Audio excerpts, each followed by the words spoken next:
Recording by Mary Bard, Derby, England. Games by Katherine MacLean. Ronnie was playing by himself, which meant he was two tribes of Indians having a war. Bang, he muttered, firing an imaginary rifle. He decided that it was a time in history before the white people had sold the Indians any guns, and changed the rifle into a bow. Whiz-thunk, he substituted, mimicking from an Indian film on TV the graphic sound of an arrow striking flesh. Oof! He folded down onto the grass, moaning, "Oh!"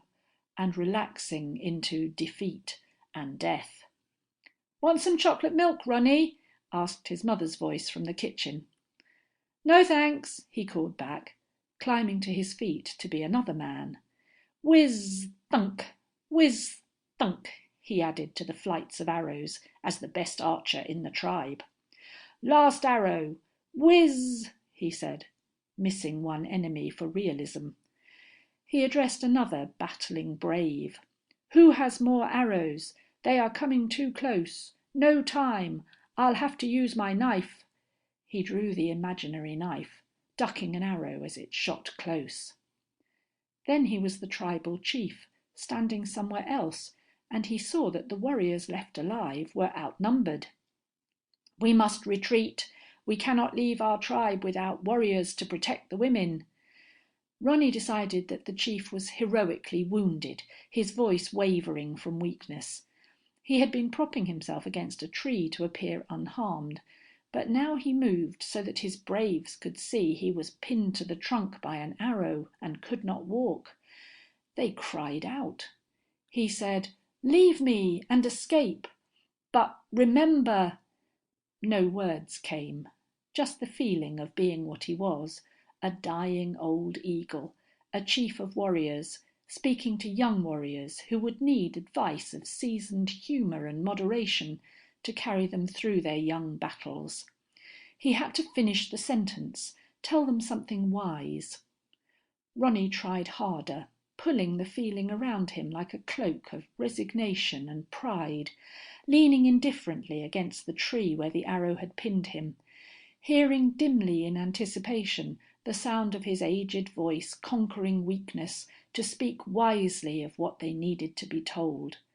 They had many battles ahead of them, and the battles would be against odds with so many dead already.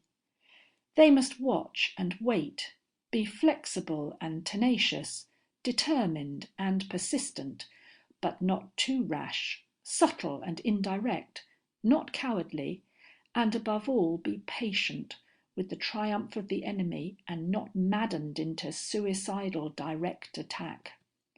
His stomach hurt with the arrow wound, and his braves waited to hear his words. He had to sum a part of his life's experience in words. Ronnie tried harder to build the scene realistically. Then suddenly, it was real. He was the man. He was an old man, guide and advisor in an oblique battle against great odds. He was dying of something, and his stomach hurt with a knotted ache, like hunger. And he was thirsty. He had refused to let the young men make the sacrifice of trying to rescue him. He was hostage in the jail and dying because he would not surrender to the enemy, nor cease to fight them. He smiled and said, "Remember to live like other men, but remember to remember."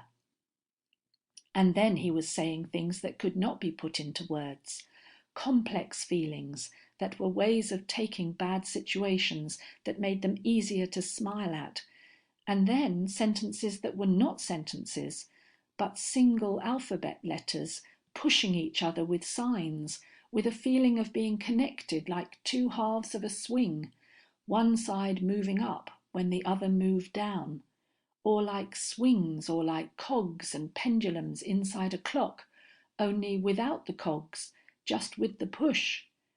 It wasn't adding or multiplication, and it used letters instead of numbers, but Ronnie knew it was some kind of arithmetic. And he wasn't Ronnie. He was an old man teaching young men, and the old man did not know about Ronnie. He thought sadly how little he would be able to convey to the young men, and he remembered more, trying to sum long memories and much living into a few direct thoughts. And Ronnie was the old man and himself, both at once. It was too intense. Part of Ronnie wanted to escape and be alone, and that part withdrew and wanted to play something. Ronnie sat in the grass and played with his toes like a much younger child. Part of Ronnie, that was Dr. Revert Purcell, sat on the edge of a prison cot, concentrating on secret, unpublished equations of biogenic stability, which he wanted to pass on to the responsible hands of young researchers in the concealed research chain. He was using the way of thinking which they had told him was the telepathic sending of ideas to anyone ready to receive. It was odd that he himself could never tell when he was sending. Probably a matter of age. They had started trying to teach him when he was already too old for anything so different. The water tap, 4 feet away, was dripping steadily, and it was hard for Purcell to concentrate, so intense was his thirst. He wondered if he could gather strength to walk that far. He was sitting up, and that was good, but the struggle to raise himself that far had left him dizzy and trembling. If he tried to stand, the effort would surely interrupt his transmitting of equations and all the data he had not sent yet. Would the man with the keys who looked in the door twice a day care whether Purcell died with dignity? He was the only audience, and his expression never changed when Purcell asked him to point out to the authorities that he was not being given anything to eat. It was funny to Purcell to find that he wanted the respect of any audience to his dying, even of a man without response, who treated him as if he were already a corpse. Perhaps the man would respond if Purcell said, "I have changed my mind. I will tell." But if he said that, he would lose his own respect. At the biochemists and biophysicists convention, the reporter had asked him if any of his researches could be applied to warfare. He had answered with no feeling of danger, knowing that what he did was common practice among research men, sure that it was an unchallengeable right. "Some of them can, but those I keep to myself." The reporter remained deadpan. "For instance?" "Well, I have to choose something that won't reveal how it's done now, but, for example, a way of cheaply mass-producing specific antitoxins against any germ. It sounds harmless if you don't think about it, but actually it would make germ warfare the most deadly and inexpensive weapon yet developed, for it would make it possible to prevent the backspread of contagion into a country's own troops without much expense. There would be hell to pay if anyone ever let that out." Then he had added, trying to get the reporter to understand enough to change his cynical, unimpressed expression, "You understand, germs are cheap. There would be a new plague to spread every time some pipsqueak biologist mutated a new germ. It isn't even expensive or difficult as atom bombs are." The headline was, "Scientist refuses to give secret of weapon to government." Government men came and asked him if this was correct, and on having it confirmed, pointed out that he had an obligation. The research foundations where he had worked were subsidized by government money. He had been deferred from military service during his early years of study and work, so he could become a scientist, instead of having to fight or die on the battlefield. "This might be so," he had said. "I am making an attempt to serve mankind by doing as much good and as little damage as possible. If you don't mind, I'd rather use my own judgment about what constitutes service." The statement seemed too blunt the minute he had said it, and he recognized that it had implications that his judgment was superior to that of the government. It probably was the most antagonizing thing that could have been said, but he could see no other possible statement, for it represented precisely what he thought. There were bigger headlines about that interview, and when he stepped outside his building for lunch the next day, several small gangs of patriots arrived with the proclaimed purpose of persuading him to tell. They fought each other for the privilege. The police had rescued him after he had lost several front teeth and had one eye badly gouged. They then left him to the care of the prison doctor in protective custody. 2 days later, after having been questioned several times on his attitude toward revealing the parts of his research he had kept secret, he was transferred to a place that looked like a military jail and left alone. He was not told what his status was. When someone came and asked him questions about his attitude, Purcell felt quite sure that what they were doing to him was illegal. He stated that he was going on a hunger strike until he was allowed to have visitors and see a lawyer. The next time the dinner hour arrived, they gave him nothing to eat. There had been no food in the cell since, and that was probably 2 weeks ago. He was not sure just how long, for during part of the second week his memory had become garbled. He dimly remembered something that might have been delirium, which could have lasted more than 1 day. Perhaps the military who wanted the antitoxins for germ warfare were waiting quietly for him either to talk or die. Ronnie got up from the grass and went into the kitchen, stumbling in his walk like a beginning toddler. "Jock mill," he said to his mother. She poured him some and teased gently. "What's the matter, Ronnie? Back to baby talk?" He looked at her with big, solemn eyes and drank slowly, not answering. In the cell, somewhere distant, Dr. Purcell, famous biochemist, began waveringly trying to rise to his feet, unable to remember hunger as anything separate from him that could ever be ended, but weakly wanting a glass of water. Ronnie could not feed him with the chocolate milk. Even though this was another himself, the body that was drinking was not the one that was thirsty. He wandered out into the backyard again, carrying the glass. "Bang," he said deceptively, pointing with his hand in case his mother was looking. "Bang." Everything had to seem usual, he was sure of that. This was too big a thing, and too private, to tell a grown-up. On the way back from the sink, Dr. Purcell slipped and fell, and hit his head against the edge of the iron cot.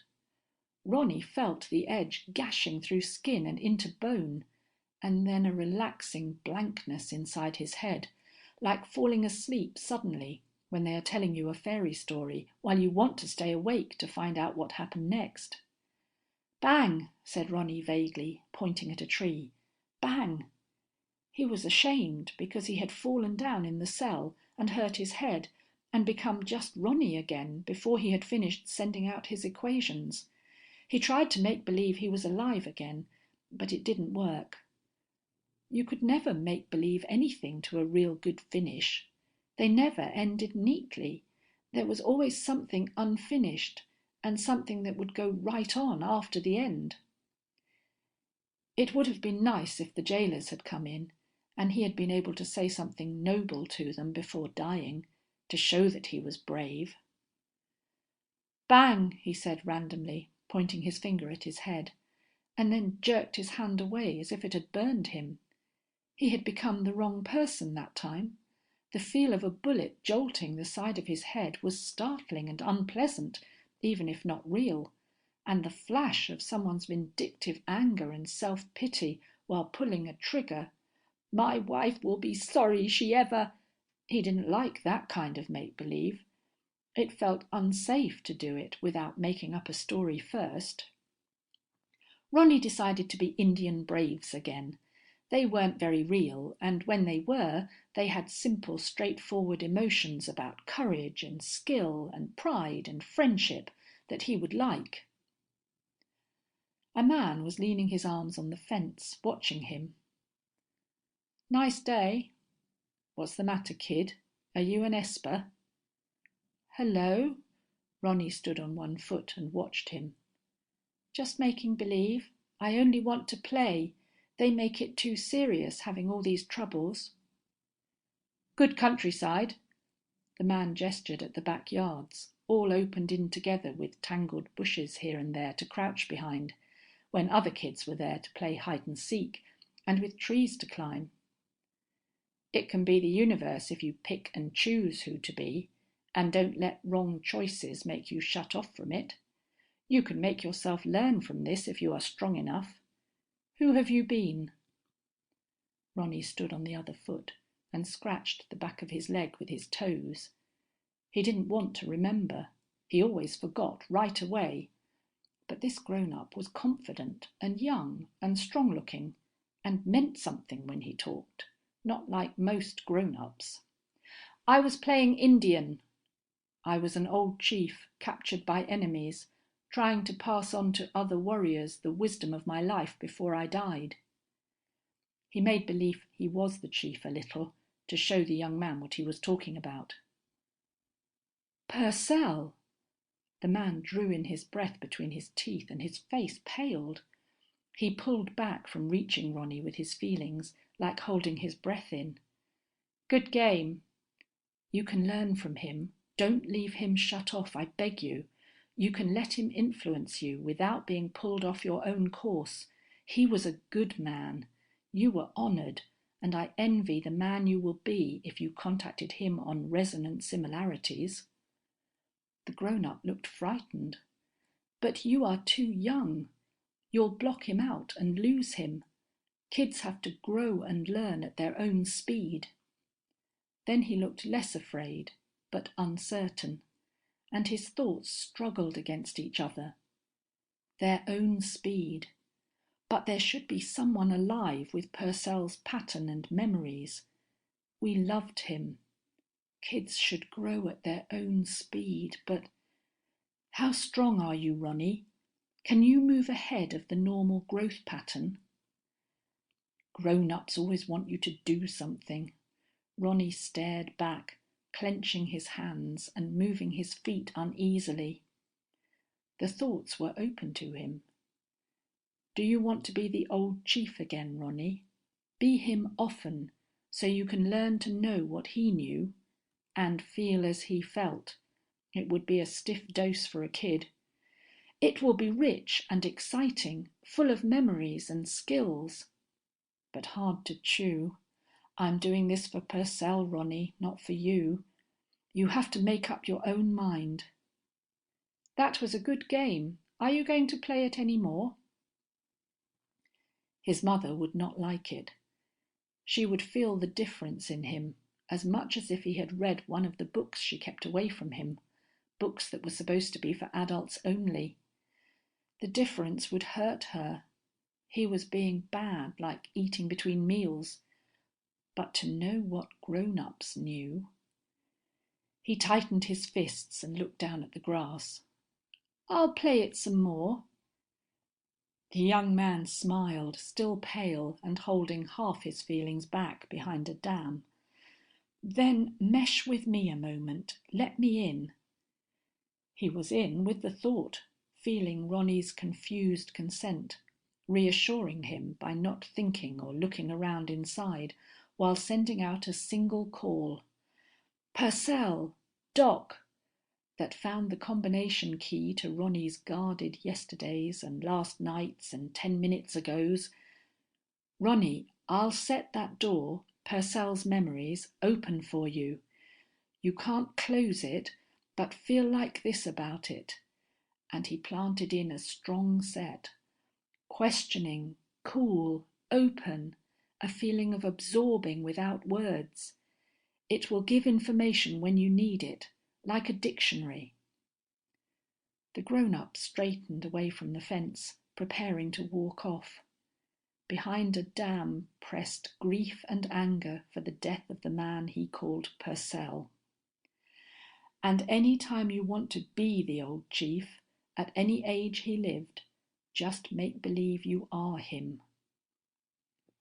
Grief and anger pressed more strongly against the dam, and the man turned and left rapidly, letting his thoughts flicker and scatter through private memories that Ronnie did not share, that no one shared, breaking thought contact with everyone so that the man could be alone in his own mind to have his feelings in private. Ronnie picked up the empty glass that had held his chocolate milk from the back steps where he had left it and went inside. As he stepped into the kitchen, he knew what another kitchen had looked like for a 5-year-old child who had been Purcell 90 years ago.